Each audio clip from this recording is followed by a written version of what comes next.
아버지가 기록해 놓은 우리에게 주시는 편지나 말씀이 아니라 요한복음 1장 1절에 이 말씀이 곧 하나님이라고 하셨으니 오늘도 사람의 말로 듣지 아니하고 하나님의 음성으로 들리는 놀라운 은혜가 우리 모두에게 있도록 은혜를 부어 주시옵소서. 각자가 눈물 나는 삶의 현장이 있고 또 삶의 수고와 무게가 있습니다. 하나님 생명사계로 한 사람 한 사람 싸매어 주셔서 오늘 말씀이 답이 되게 하시고 길이 되게 도와주셔서 이기는 역사들이 있게 하여 주옵소서. 말씀이 말씀되게 하실 예수님의 이름으로 기도드렸습니다. 아멘. 1절을 다시 보시면 모세가 그의 장인 미디안 제사장 이두리 양떼를 치더니 그때를 광야 서쪽으로 인도하여 하나님의 산 호렙에 이르매 라고 말씀하십니다. 여러분 출애굽 2장이 어떻게 끝났는지 말씀을 한번 볼게요. 자막을. 이렇게 말씀이 끝이 났어요. 여러 해 후에 애굽 왕은 죽었고 이스라엘 자손은 고된 노동으로 말미암아 탄식하며 부르짖으니 그 고된 노동으로 말미암아 부르짖는 소리가 하나님께 상달된지라. 하나님이 그들의 고통 소리를 들으시고 하나님이 아브라함과 이삭과 야곱에게 세운 그의 언약을 기억하사. 25절 같이 읽을까요? 시작.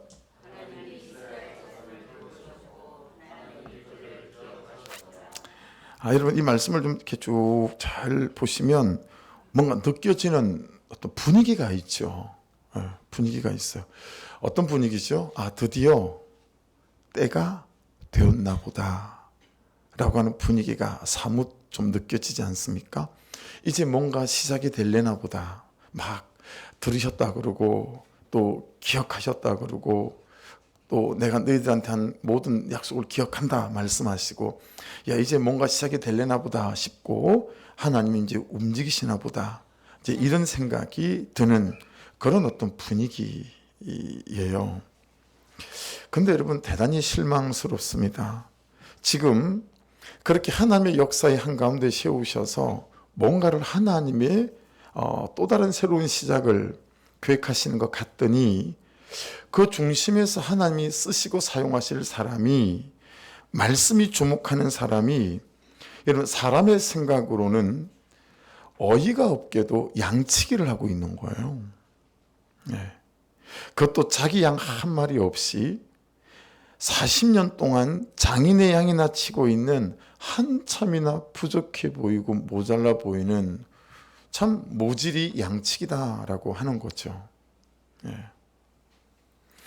40년간 아무것도 못한 사람 같고 아무것도 안 한 사람 같고 아무것도 안 된 사람 같고 아무것도 가진 것도 없고 아무것도 배운 것도 없고 아무것도 준비가 된 것이 없는 뭔가 시작될 듯 하더니 어째 이 모양이냐라고 하는 거죠. 40년간 광야에서 모래바람 맞아가며 양치기 하고 있는 거예요. 여러분에 대해서 여러분 주변에 어떤 사람에 대해서 여러분 이런 기분, 이런 뉘앙스 느낀 그런 대목 있으시죠? 그게 다 광야에 있어요. 하나님의 구속사를 준비하고 감당하기에는 여러분의 집안에 무슨 일이 일어나고 여러분의 남편들이 변하고 자식들이 돌아오고 어떤 질병이 낫고 그러기에는 아무런 준비가 안 되어 있는 거예요. 아무런 인적 네트워크가 없어요. 모세한테. 조직도 없죠. 아는 사람도 없죠. 무슨 조기 축구회 같은 그런 동아리 하나도 가입되어 있지 않는 거예요. 말 못하는 짐승하고 40년간 살아온 게 모세의 전부였습니다. 여러분 이 사람은 그렇다 치고 그럼 하나님은 뭐 하신 걸까요? 하다못해 자기 새끼를 키우는 이 시대 엄마들도 치맛바람이니 뭔 바람이니 하면서 이 학원을 보내야 되나 저 학원을 보내야 되나 이 학교를 보내야 되나 얼마나 난리를 칩니까? 그죠? 물어가며 막 인터넷을 뒤져가며 그러고 살아가지 않아요? 아니 그런데 하나님은 그들의 고통 소리를 들으셨다면서 아브라함과 이삭과 야곱에게 세운 그의 언약을 기억하셨다고 말씀하시면서 이스라엘 자손을 돌보셨고 그들을 기억하셨다면서 하고 계신다는 것이 겨우 이 광야에서 양치기로 그것도 40년간이나 이 사람을 두는 것이 하나님 당신의 구속사예요? 라고 따질만 하지 않겠느냐라고 하는 거예요. 하나님 이게 구속사예요? 네? 제가 말씀을 따라온 지 4년째예요. 하나님 제가 그럴 수 있잖아요. 우리 교회가 말씀을 따라온 지 4년 됐어요. 하나님 그럴 수 있지 않아요? 여러분들은 얼마나 됐습니까? 큐티하면 말씀을 따라온 지. 뭔가 좀 낌새가 싹 있더니 어때요? 잘 불씨가 불꽃이 돼 갑니까? 아니면 여전히 메마르고 냉랭하고 뭐 아무 일도 일어나지 않고 있습니까? 그래서 하나님 앞에 따지고 싶은 거죠. 하나님 이게 구속사 맞아요? 그런데 모세가 지금 40년간 양치하고 있는 거예요? 하나님 모세 직무유기 아닌가요? 하나님도 직무유기 아니에요 이거? 이렇게 사람의 시선과 생각으로 따질만 하지 않느냐라고 하는 거죠. 야 모세 넌 도대체 거기서 뭐하고 있니? 40년간이나. 하나님 정말 이거 맞습니까? 이래도 됩니까 진짜? 뭐 이런 질문과 여러분 아우성이 충분히 들릴 만한 그런 대목인 거예요. 그런데 여러분 놀랍게도 모세가 아무것도 하지 않은 것 같은 이때 하나님께서 아무것도 하시지 않은 것 같은 이때 하나님의 사람이 만들어져 가고 있었고요. 하나님의 구속사가 준비되어져 가고 있었다라고 하는 거죠. 아무도 광야에 가려고 하지 않습니다. 아무도 광야에 있지 않습니다. 행복을 쫓아 결혼을 하고 가정을 이루지만 이 결혼과 이 가정이 광야라는 사실을 깨닫는데 여러분 그리 오래 시간이 많이 걸리지 않으셨죠. 한 사람을 사랑했는데 그 사랑이 광야라는 사실을 깨닫는데도 그리 긴 시간이 필요하지 않습니다. 사이만 우리 중고등부 전도사님이셨던 그 전도사님은 신혼여행 가가지고요 돌아오는 비행기 안에서 내가 이 여자랑 언제 이혼하지? 그 생각했다는 거예요. 바로 이혼하면 부모님 보기 너무 민망스럽고 언제쯤 타이밍을 잡을까? 6개월만 견딜까? 1년만 견딜까?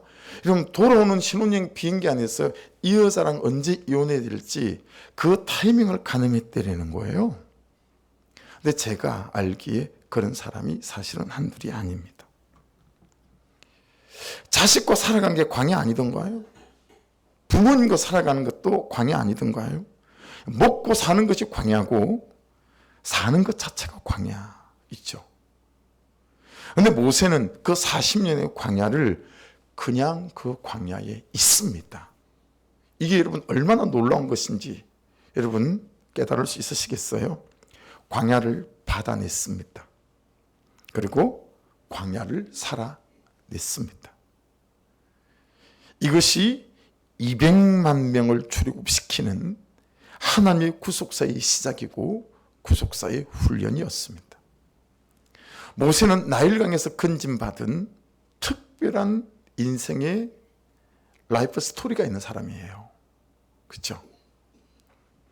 바로 공주의 아들이 된 기적적인 주인공이었습니다. 당대 최고의 배움과 환경과 조직과 인맥을 경험해온 사람이었지요. 모세는 단 하루도 광야에 있을 수 없는 광야가 불편한 사람이었어요. 게다가 양치기라니요. 하나님, 제가 양치기 해야 되는 거예요? 여기서? 그래서 건지시고, 그래서 40년간 가르치시고, 그래서 40년간 배우게 하시고, 그래서 공주의 아들 되게 하신 거예요? 따질만 하잖아요. 오늘 하루는 있겠습니다. 내일은 저를 옮기셔야 합니다. 라고 말할 만한 광야였었습니다. 여러분, 모세가 좀 못됐다면 이런 언사를 쓸 수도 있지 않았을까요? 하나님, 내가 이 짓 하려고, 내가 이까지 사람 만나려고 하나님 나를 여기까지 인도하신 거예요? 그리 말할 만한 광야의 삶이었고 양치기의 삶이었습니다. 영하 50도가 일상이고요. 영하 20도가 여름인 툰드라 지역에서 유목민으로 지내는 사람들이, 그 사람들이 이제 사는 거주 형태가 이 이동식 천막 아닙니까? 게르라고 하죠.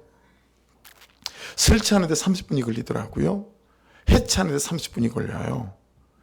이 툰드라 유목민들이 그 게르를 설치할 때 흘러나오는 이 나레이션이 하도 인상이 깊어서 그걸 다큐멘터리를 보고 있다 휴대폰에 받아 적어둔 게 있었어요. 설교를 준비하다가 그 받아 적어둔 그게 생각이 났어요. 그래서 휴대폰을 이렇게 열어보니까 그들은 집을 머물기 위해 짓지 않고 이동하기 위해 짓는다. 여러분, 그 다큐멘터리를 보면서 수십 번은 제가 한 질문이에요. 도대체 왜 살까 저기서? 저 같으면 여름이 영하 20도인데서 금방 이사 올 것 같은데 도대체 왜 살지 저기서? 도대체 왜 저러고 살까? 저렇게. 왜 저렇게 살까 저기서? 여러분, 근데 이 두 가지 질문이 모세가 모세 자신한테 해본 질문 아닐까요?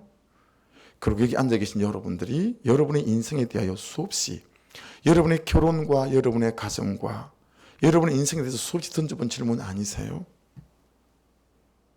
아니, 도대체 왜 살지? 이렇게 살아야 되나? 왜 저렇게 사는 걸까? 여러분, 나에 대하여, 또 다른 사람에 대하여, 모세가 모세 자신에 대하여 얼마나 많이 해본 질문일까요? 하루 12번도 해보지 않았을까요? 혹시 바로의 궁에서 바로의 친구들이 모세가 여기 있는 줄 알고 모세를 찾아왔던 친구들이 있다면 여러분, 모세한테 이 질문 하지 않았을까요?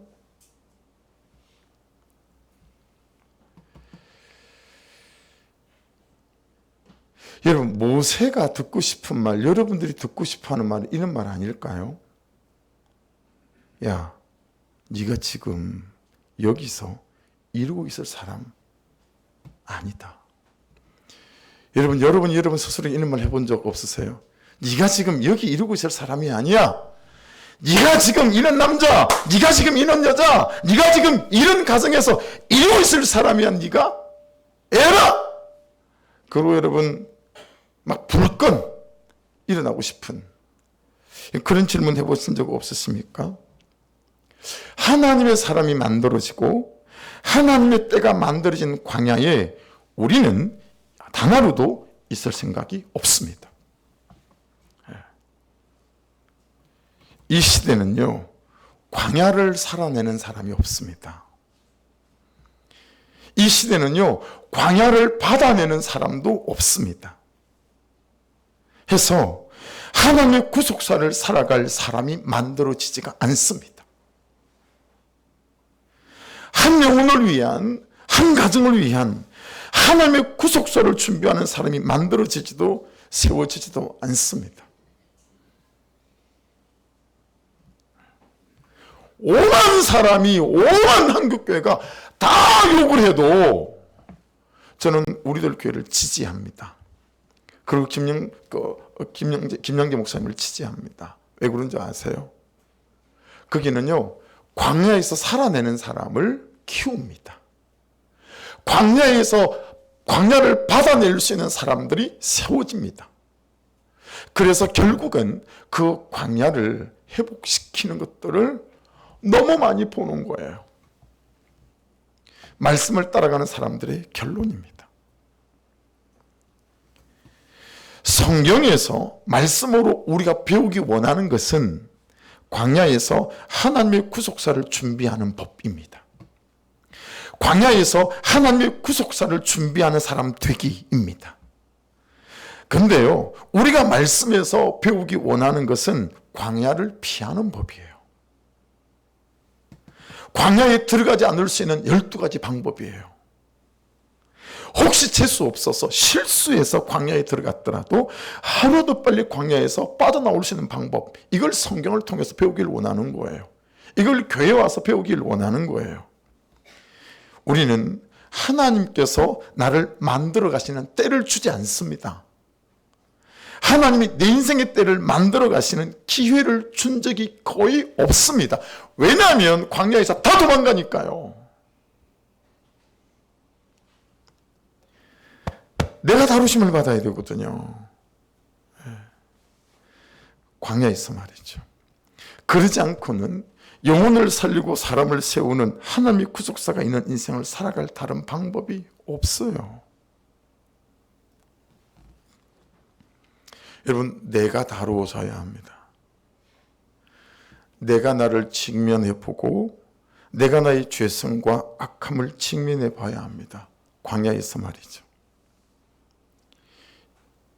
추석 때 통쾌한 장면이 있었습니다.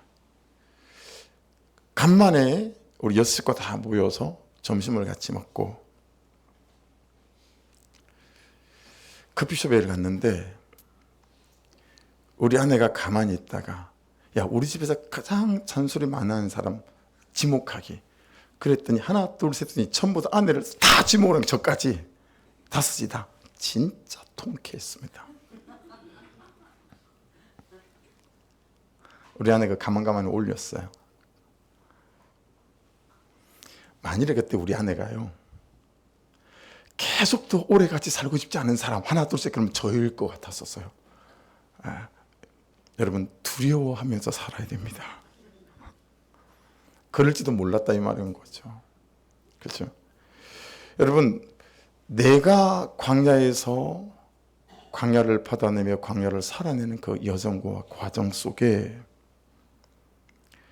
내가 만들어서 가지 않겠습니까? 그죠? 내가 나를 직면해보고 내가 나의 죄성과 악함을 직면해보고 그게 어디죠? 다 광야예요.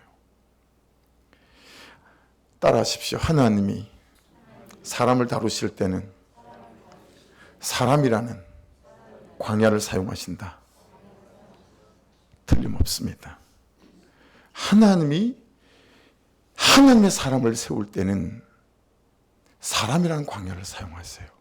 가장 지독한 광야고요. 가장 받아내기 힘든 광야고요. 가장 견디기 힘든 광야예요. 그러나 그 사람을 받아내는 광야에 계속 서 있지 않으시면 여러분의 인생은 답이 없어요. 제가 미국에 갔을 때 옐로스톤 국립공원에 가보게 됐어요. 미국 최초의 국립공원이 된 공원이 있거든요. 그럴 정도로 식물, 동물, 그 경치가 미국 국립공원 중에서도 제가 3군데를 가봤는데 국립공원을 압도적이에요. 캐넌이 되게 장엄한 건 있지만 정말 멋있고 예쁜 건요, 옐로스톤이 대단해요. 근데 여러분, 어느 순간부터 그 옐로스톤 국립공원이 황폐화되기 시작하는 거예요. 10년, 20년, 30년. 얼마나 미국 정부에서 돈을 쏟아부으며 애를 썼는지 몰라요. 근데 복구가 되지 않아요. 복원이 안 되는 거예요, 이 공원이. 어떤 노력을 해도 이 옐로스톤 국립공원이 회복이 안 되고요. 황폐화가 멈추지 않고 계속 황폐화되기 시작하는 거예요. 그런데 어느 날, 어느 순간부터 이 옐로스톤 국립공원이 회복이 되기 시작한 겁니다. 그 시점이 여러분, 이 옐로스톤 국립공원에 단 14마리의 늑대를 풀어놓기 시작한 시점이었답니다. 환경학자들이 이 국립공원의 항폐를 어떻게 멈출 수 있을지 그 원인을 찾아 나가기 시작하다가 그걸 발견한 시점이 옐로스톤 국립공원의 늑대가 사라진 그 시점부터 사실을 발견하기 시작한 겁니다. 그리고 14마리의 늑대를 옐로스톤 그 넓은 국립공원에 풀어놓기 시작하면서부터 여러분, 공원이 회복되기 시작하는 거예요. 왜냐하면 늑대가 없으니까요. 이 사슴이 풀과 나무를 뜯어먹기 시작하고 번식을 하기 시작하는데 감당이 안 되는 거죠. 근데 늑대가요, 이 사슴들을 이제 그게 있잖아요. 그죠? 그러면서부터 이제 회복이 된 거예요. 그러니까 여러분, 늑대를 잡아먹어야 될 대상이고 없애야 될 대상이 아니라 늑대가 함께 살아가야 될 대상이었다라고 하는 거죠. 여러분의 인생 속에 늑대처럼 느껴지는 광야 있을 수 있죠. 나를 잡아먹을 것 같은 어떤 사람과 어떤 현실. 근데 여러분, 그걸 없애야 될 대상이 아니라 함께 살아야 될 대상일 때가 너무 많다라고 하는 것입니다. 저는 하나님이 저를 만들어 가시는 때를 하나님께 드려본 적이 딱히 별로 없는 것 같아요. 저는 제 인생의 때도 하나님이 만들어 가시도록 하나님께 기회를 드려본 적이 거의 없습니다. 왜요? 제가 하니까요. 제 열심으로, 제 방법으로. 사람의 방법과 사람의 열심으로 제가 하는 거예요. 예. 여러분, 제 슬로건이 우리 부교육자들이 가장 큐트하기 전까지 많이 들었던 말이 안 되는 게 어디 있어. 사람이 하는 게 다 돼. 다 돼. 하면 다 돼. 안 되는 게 어디 있어. 소풍을 가잖아요. 그러면 어디 장소를 좀 알아보라고 부목사님한테 맡기잖아요. 그럼 그 다음날 목사님 안 된대요. 그럼 제가 그 다음날 시청을 찾아가든 동서물을 찾아가든 그 담당자를 만나요. 그리고 담당자를 만나서 막 얘기해요. 설득해요. 싸바싸바해요. 그리고 되게끔 해서 와요. 그리고 얘기해요. 안 되는 게 어디 있어. 찾아가야지. 부딪혀봐야지. 여러분, 저는 제 인생을 다 그렇게 살았어요. 예. 그러니 하나님께서 저를 광야에 두셔서 제 인생을 만들어 가시고 하나님의 때를 경험할 수 있도록 저를 가만 내려둔 적이 없어요. 예. 자, 제 열심으로, 이 병든 열심으로 막 하는 거예요. 막 되는 것 같죠? 근데 그 와중에 어때요? 제가 힘이 드는 거죠. 제가 피를 흘리는 거죠. 그리고 제 주변에 있는 모든 사람들이 피를 흘리는 거예요. 예. 한 사람도 행복한 사람이 없는 거죠. 예. 여러분, 이렇게 살면요, 아까워요. 내 시간도 누구한테 주는 게 아깝고요. 내 재정도 누구한테 주는 게 아깝고요. 내 인생을 이 사람과 사는 게 아깝고요. 이러고 있는 게 그냥 광야 자체가 너무 아깝고 낭비고 버리는 세월 같다라고 하는 거죠. 여러분, 하나님께서 광야를 우리에게 주시는 이유는 분명합니다. 하나님께서 사람이라는 광야를 우리에게 붙여주시는 것도 분명합니다. 첫 번째, 하나님을 바라보라고. 두 번째, 나 자신을 바라보라고. 세 번째, 그리고 죄된 나의 삶을 바라보라고. 여러분, 하나님은 사람이라는 광야도 우리에게 주시고 삶이라는 광야도 우리에게 허락하신다라고 하는 것입니다. 가나안 땅을 정탐하고 우리 그 땅에 못 들어갑니다라고 말한 10명의 정탐꾼에게는 적어도 이 세 가지 시선이 고장이 나 있었다라고 주중에 큐티 나누면서 나누었습니다. 첫째는 무슨 시선이었죠? 그 땅을 보는 시선이었습니다. 그 땅이 하나님께 속한 것이라는 사실을 몰라요. 내 인생, 이 가정, 이 관계라는 땅이 하나님께 속했다는 사실을 몰라요. 예. 그 포도나무와 그 무화과 나무, 그게 그 땅의 것이라는 거, 이게 하나님의 것이라는 사실을 잘 모른다라는 거예요. 따로 생각해요. 땅 따로 생각하고요. 하나님 따로 생각합니다. 우리가 대표적으로 고장이 나 있는 시선입니다. 이 세상, 이 현실이 하나님의 것입니다. 아멘 하십시다. 다 하나님께 속한 것입니다. 할렐루야. 하나님의 통치를 받는 땅이다라고 하는 것입니다. 여러분, 광야는 하나님의 땅이 아니라고 생각하시는 것 같아요.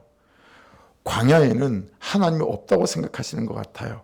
어떤 광야도, 내 인생의 어떤 광야의 땅에도 하나님은 계시고 그 땅의 주인이신 줄로 믿습니다.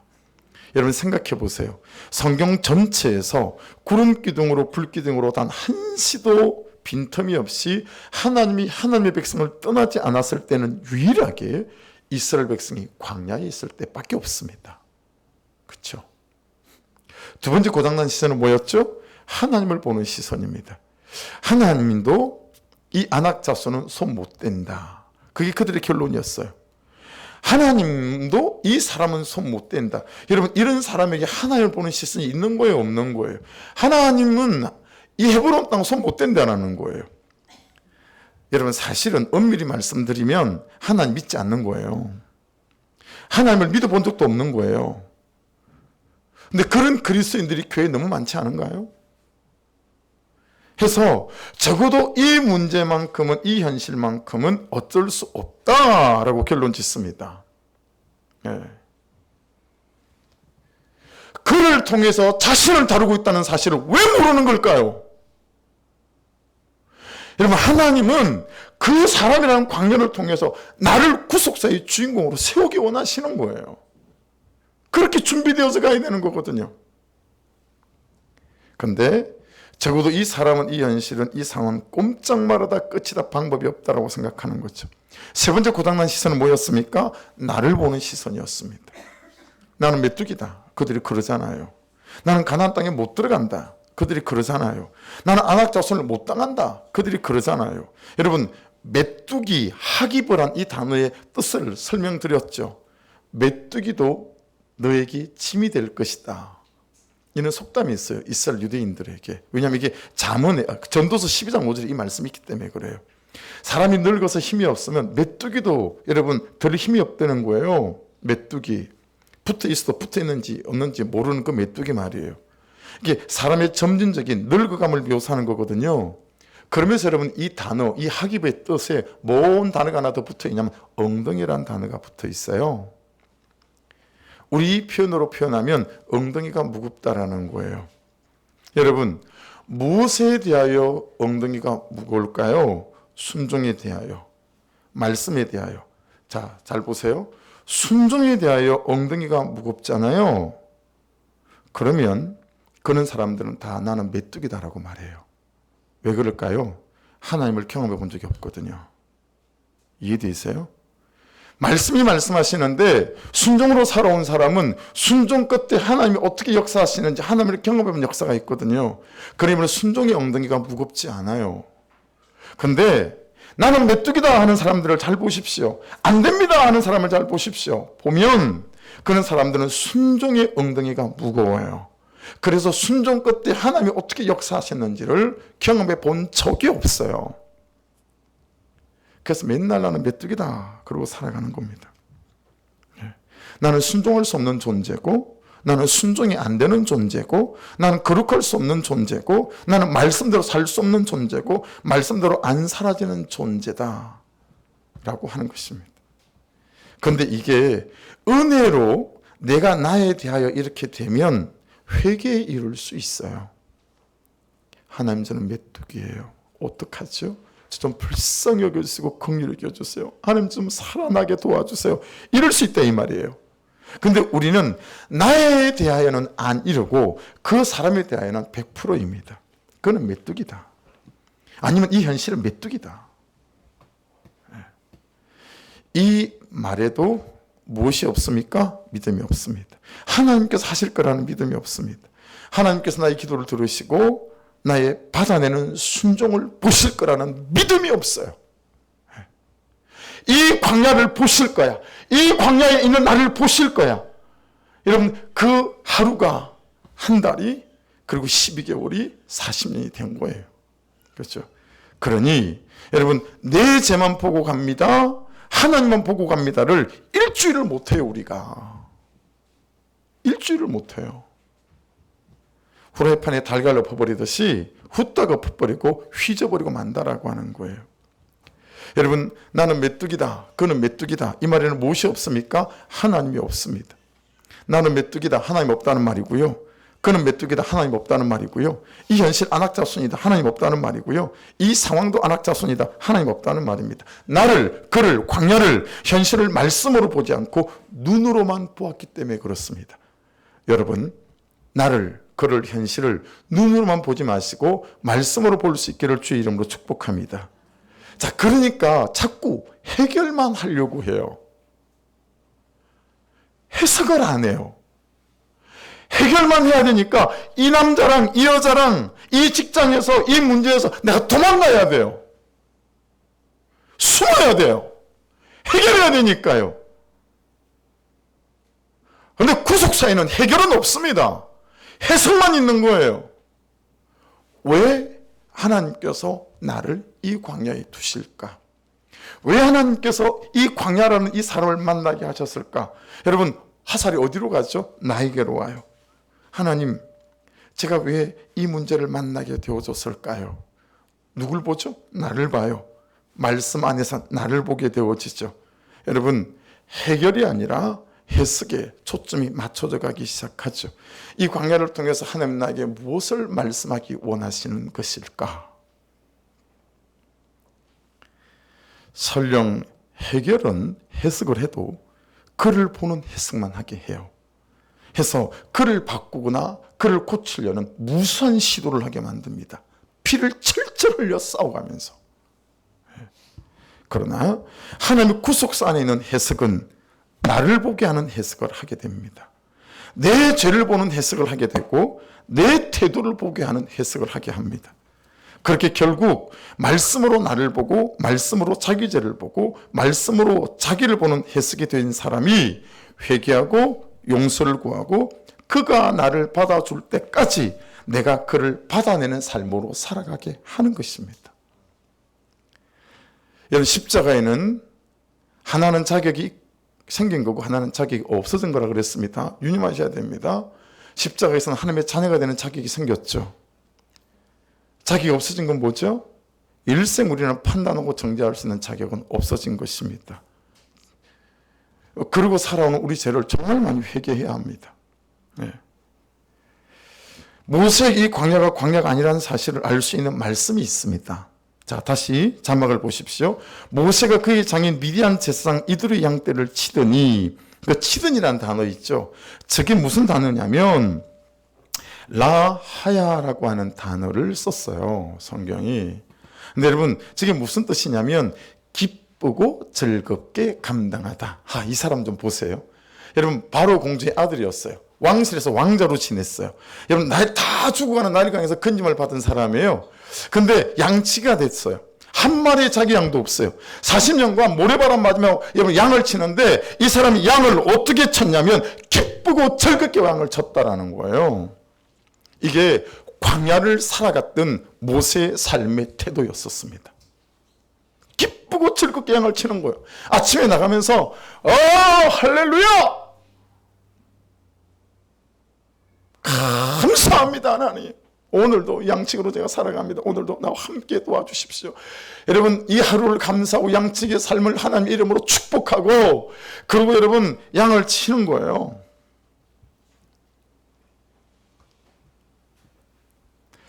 질문이 생기지 않습니까? 광야에서 모래바람을 맞으며 40년간 자기 양말이 없는 양치기로 살아가는 모세가 왜 그리 즐거웠을까? 왜 그리 기쁠 일이 있었을까? 그렇죠? 1절을 다시 보시겠어요? 모세가 그의 장인 미디안 제사장 이드로의 양떼를 치더니 그떼를 광야 서쪽으로 인도하여 밑줄이에요. 하나님의 산 호렙의 이름에. 인도하여는 나아가라는 건데 사전에 있는 그대로 제가 좀 실어봤어요. 사전에 있는 그대로. 동물 혹은 동물대에 사람을 강제로 몰거나 인도하여 의도된 목적지로 질서 있게 효송하는 것을 나타낸다. 지금 저 인도하여는요, 의도된 계획과 목적이 있었다라고 하는 것을 알 수 있습니다. 자, 저를 보시겠어요? 호렙산은요, 신의 산의 또 다른 이름입니다. 예. 이 다음에 출애굽할 때 모세는 이스라엘 백성들과 함께 1년 정도간 호렙산에 이 신의 산에 머물면서 십계명을 받게 됐죠. 그게 신의 산입니다. 근데 여러분, 똑같은 산인데 그 뜻이 사뭇 달라요. 지금 이때는 호렙산이라고 단어를 써요. 모세가 양치기로 광야에 있을 때, 양을 몰고 갔을 때. 근데 여러분, 이 다음에는 신의 산이라고 말해요. 근데 여러분, 호렙산의 그 뜻이 뭔지 아세요? 건조한 산이라는 거예요. 아무것도 없는 건조한 산이에요. 근데 여러분, 신의 산은 무슨 뜻인지 아세요? 숲풀이란 뜻이에요. 너무너무 그늘도 많고 물도 많고 계곡에 물도 흐르는 숲풀이란 뜻을 갖고 있어요. 여러분, 제가 중요한 걸 말씀 안에서 지금 말씀하려고 합니다. 여러분, 광야에 대한 문학적인 복선 아닐까 그 생각이 들었어요, 묵상하다가. 보세요, 여러분 보세요. 광야는 지금은 건조한 산입니다. 그러나 이후에는 숲풀이 될 것이라는 약속입니다. 할렐루야. 여러분, 40년을 지나며 모세에게 삶의 방향에 회심이 있었다는 사실을 알 수 있어요. 모세는 가장 부족함이 없고 풍성하고 배경이 있고 힘이 있을 때 그의 삶의 방향은 자기 자신이었어요. 자기 자신의 야망이고 뜻이었어요. 그래서 40살 때 때가 된 것 같다 라고 일어서 본 거죠. 그런데 그 결론은 살인자밖에 더 됐습니까? 근데 광야를 지나며 모세는 하나님을 향하는 사람이 되어졌습니다. 바로의 공주 정도로 사는 것이 마음에 차지 않아서 자신이 자기 민족 이스라엘의 구원자가 되고 싶었던 때가 있지 않았겠어요? 모세는 그때 자기를 향하는 사람이었습니다. 모세는 그때 삶의 방향이 오직 자신에게 있었습니다. 그런데 지금 앉아있는 여러분들 가운데 여전히 삶의 방향이 자기 자신에게 있는 분들이 계세요. 하나님을 향하여 삶이 가지 않아요. 내가 행복해야 돼요. 내가 존중받아야 돼요. 내가 높아져야 돼요. 내가 사랑받아야 돼요. 내가. 예, 그것이 모세의 주제곡이었습니다. 그런데 모세가 40년 동안 광야를 지나며 모세의 삶의 방향이 회심을 했습니다. 예. 여러분, 정확히 말하면 사실은 삶의 목적의 회심 이래야 되는데 삶의 방향의 회심이라고 제가 말씀드리는 거예요. 왜냐하면 삶의 방향의 회심이 있어야 시간이 지나면 삶의 목적, 삶의 이유 회심이 일어나기 때문에 그렇거든요. 여러분, 이제 그는 하나님을 향하여 사는 사람이 됐습니다. 이제 그는 하나님의 산 호렙을 향하여 사는 사람이 되어졌습니다. 보세요. 여러분 보세요. 신의 산, 건조한 산이라고. 그 산은 그에게 지금 대단한 것을 주지 않아요. 여러분 남편, 여러분의 아내, 여러분의 현실, 광야에서 광야를 받아내며 살아가는 것 같은데 여전히 건조해요. 아무것도 주지 않아요. 그 산은 여전히 건조합니다. 하나님의 산인데, 하나님의 방법으로 사는데, 하나님의 산인 호렙산을 하여 가는데 여전히 건조한 산이라니까요. 이 사람과 내 삶이 여전히 건조해요. 이 직장에 다니는 것 여전히 건조해요. 이 현실 여전히 건조합니다. 그러나 그는 여전히 하나님을 향하여 모세는 삽니다. 왜 그랬을까요? 그의 삶의 방향이 회심하여 하나님을 따라 살기로 결정했기 때문이죠. 그 하나님을 향하여 사는 삶이 그 건조한 삶을 감사로 살게 하는 새 힘을 공급해 주는 거예요. 그래서 여러분, 오늘도 가장 중요한 것은 붙어가는 것입니다. 붙어 있는 것입니다. 자, 큰 목소리로 나의 고백으로 에스겔 16장 6절 다시 읽습니다. 시작. 내가 내 곁으로 지나갈 때 내가 피투성이가 되어 발짓하는 것을 보고 내게 이르기를 너는 피투성이라도 살아있으라. 다시 이르기를 너는 피투성이라도 살아있으라 하고. 할렐루야. 양을 치는데 이 라하야, 여러분 감사함의 양을 치죠. 공주의 아들이 말입니다. 양을 치는데 기쁘게 칩니다. 하나님의 대안이고 계획이었던 모세가 양치는데 너무 기쁘게 치는 거예요. 예, 그렇죠?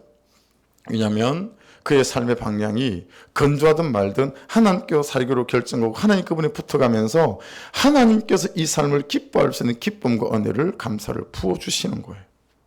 그렇죠? 여러분, 삶의 방향에 회심이 있기를 주의 이름으로 축복합니다. 삶의 방향의 회심은 내 시간이 하나님을 향하게 합니다. 저를 보시겠어요?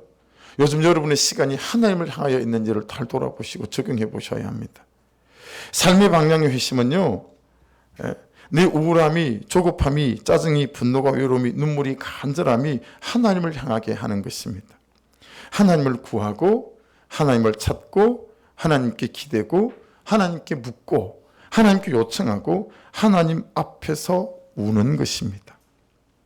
기쁨은 기쁜 대로 하나님 당신 때문입니다. 그분께 기쁨을 나누고 힘들면 힘든 대로 되면 되는 대로 안 되면 안 되는 대로 가면 가는 대로 멈추면 멈추는 대로 하나님 보세요 저 이래요 하고 하나님께 나를 맡기는 것이 삶의 방향의 회심입니다. 내가 하나님 안에 들어가는 거, 하나님 그분을 내 시간과 내 삶 안에 항상 계시게 하고 초대하는 거, 여러분 그것이 삶의 방향의 회심입니다. 오늘 말씀을 보십시오. 모세는 작정하여 계획하여 의도를 가지고 하나님께 자신을 가지고 가고 자신의 삶을 자신을 양치게 하는 양까지 다 몰고 하나님께로 나아가는 거예요. 여러분 생각해 보세요. 혼자 배낭 하나 똘록 메고 호렙산에 가는 거하고 여러분 그 많은 양을 몰고 여러분 호렙산에 가는 거하고 차원이 다르죠. 옆에 사람 하나 데리고 가는 게 아니에요. 그 말귀도 못 알아듣고 10m 이상은 보지도 못하는 그 양들을 늑대의 위험을 피해가며 여러분 호렙산까지 몰고 가는 그 하나님을 향하여 가는 삶의 방향. 수요 예배 때 이번 주간에 말씀을 마치고 기도를 시작하는데 여러분 우리가 엄청 큰 교회이기 때문에 제가 성도들을 다 알잖아요. 수입에 오시는 분들도 엄청 많이 오니까 수백 명이 오니까 제가 다 알잖아요. 그것도 명절일 때니까 더 많이 왔어요. 이번 수요일에는. 근데 한 사람이 말씀을 끝나고 기도를 하는데 내가 들어본 적도 없고 본 적도 없는 희한한 방식으로 기도를 하는 거예요. 궁금하지 않겠어요? 깜깜했어요. 그날따라 저게 누굴까? 여러분, 기도하다가 제가 가서 옆에까지 가가지고 이렇게 봤다니까요. 누구야? 우리 교회 이런 인물이 없었는데 그러고 보니까 누군지 알겠는 거 있죠. 내리치고 난리가 나서 막 내리치고. 그런 사람이 아니에요.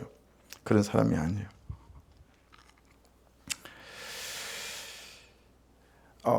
그걸 보고 누군가를 아는 순간 여기 딱 앉아서 중보기도를 하는데 앉아있는 사람, 야 여러분, 모천 원 만에 누구를 중보하면서 하늘이 열리는 기분을 경험했어요. 폭포수 같은 그를 향한 여러분 기도가 쏟아지기 시작하는데, 깨닫는 바가 있어서 중보하다 말고 깨달아지는 대로 핸드폰을 또 꺼내가지고 막 제 카톡창에다 받아 적었어요. 깨닫게 되는 걸. 제가 뭐라고 깨닫게 된 걸 받아 적었냐면, 자리가 달라서도 아니고 앞이어서도 아니고 간절함이 달라서다. 하나님 왜 이렇게 제게 또 폭포수같이 중보하게 하십니까? 질문했다는 거 아니겠어요? 그랬더니 하나님이 주시는 감동, 깨닫게 하는 것이 자리가 달라서도 아니고 앞이어서도 아니고 오늘 그의 간절함이 달라서다. 너무 은혜가 되는 거예요. 여러분, 요즘 여러분의 삶의 방향은 하나님 보시기에 간절하다 느낄만 하실까요? 하나님이 간절하십니까? 하나님 때문에 배가 고프십니까? 은혜가 절박하십니까? 모세는 광야를 지나며 딱 한 가지 배운 거예요. 하나님에 대한 간절함. 하나님에 대한 이 간절함을 배운 거예요. 그 간절함이 이 40년의 양치기 생활을 기뻐하고 감사하며 살아갈 수 있게 만드는 사실을 깨닫게 된 것입니다. 여러분, 하나님에 대한 간절함이 달라진 것입니다. 하나님에 대한 간절함이 그 사람에 대한 분노와 미움보다 클 때, 하나님에 대한 간절함이 이 현실의 절박함보다 클 때, 비록 지금은 근조한 호렙산 같지만 숲을 이루는 신의 산이 되게 하실 줄로 믿습니다. 그래서 여러분, 저는 어디 큰 교회 있는데 뭐 세미나 같은 거 가잖아요. 그러면 새벽에 일찍 아니면 한밤중 자다 말고 나와가지고요, 그 교회 목사님 강대상에서 기도하는 버릇이 있어요. 하나님, 이분의 영성과 이분의 겸손과 이분의 하나님에 대한 중심이 제게도 좀 부어진 바되게 도와주십시오. 제게 그런 간절함이 있어요. 여러분은 그런 간절함 없으십니까? 은혜 된다 그러고 끝났습니까? 모세의 간절함을 보면서 제게 그런 간절함이 생기는 거예요.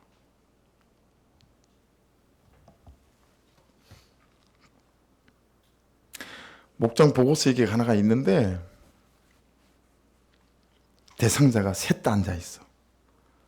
이걸 하면 힘이 들 것 같아. 할 수가 없어. 난 세 분 다 안 오겠지? 하고 원고에다 실었어요.